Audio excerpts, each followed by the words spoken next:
Ladies, there's this insidious thing, this like cancer that's been spreading across America, across the world, infecting and destroying so many marriages. And this cancer is pornography. Now, before you think, oh, well, what's the big deal? I mean, okay, so maybe a guy looks at pornography or a woman looks at pornography or a couple looks at pornography together. Really, what's the harm? Well, let me tell you what the harm is. First of all, if you are a Christian, and if you're watching this, probably you are. If you're a Christian, Matthew 5:28, Jesus says, anyone who looks at a woman lustfully commits adultery with her in his heart.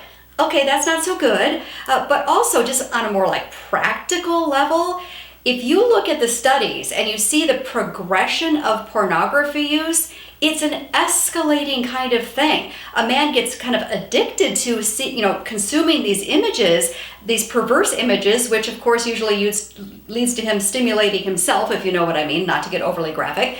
And then the buzz kind of wears off from that particular maybe soft porn image, so he has to progress to something that's more like hard pornography. So now he's viewing this, and then after a while, maybe months or even years of watching that no longer gives him the arousal, and so then he has to escalate to even something more perverse, and you can see how this gets worse and worse and worse until the man even is disgusted at the things that he's watching himself. Child porn, bestiality, and then maybe that isn't even enough, and now he's starting to act out in real life. It is a slow but progressive escalation, and it can lead to just the death knell of your marriage. We've got to take this seriously. So how do you know if your husband is perhaps struggling with pornography? Now, maybe he's told you, but that's kind of rare. What are some of the signs to look for? Well, here are a couple of common signs. One, does he seem to be kind of secretive when he's online? Like he erases the history or doesn't like to share passwords on certain sites. That could be a red flag. Another huge red flag, and something that's so very common, is that he doesn't seem very interested in having sex with you anymore. And now there can be other reasons, like maybe he's on an antidepressant or something, and certain medications can interfere with a man's sex drive. But often a reason is that he's satisfying himself while viewing pornography, kind of taking care of business by himself, and doesn't really need you. It's easier, quicker, faster to just consume the pornography, take care of himself, and he no longer needs you. This happens all the time, trust me.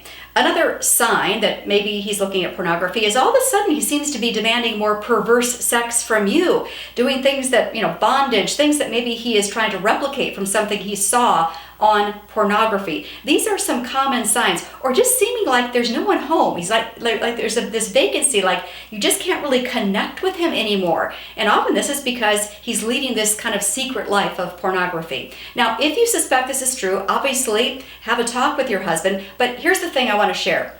Your husband is not likely going to confide in you if you treat him like he's disgusting. Like he has some kind of disgusting, repulsive disease, and he's just filth. I mean, if you treat him like that, why would he want to open up his heart and reveal that he's struggling with pornography? So approach him gently, humbly. You might even share things that you're struggling with, over shopping, over eating, whatever it is, and say, but I've noticed, I have a feeling that maybe you kind of become ensnared in pornography, which, by the way, many Christian men are ensnared by this. I know you think, well, my husband's a Christian, he would never do that. Did you know 20 years ago, back in 2001, there was a huge study done, and they interviewed pastors.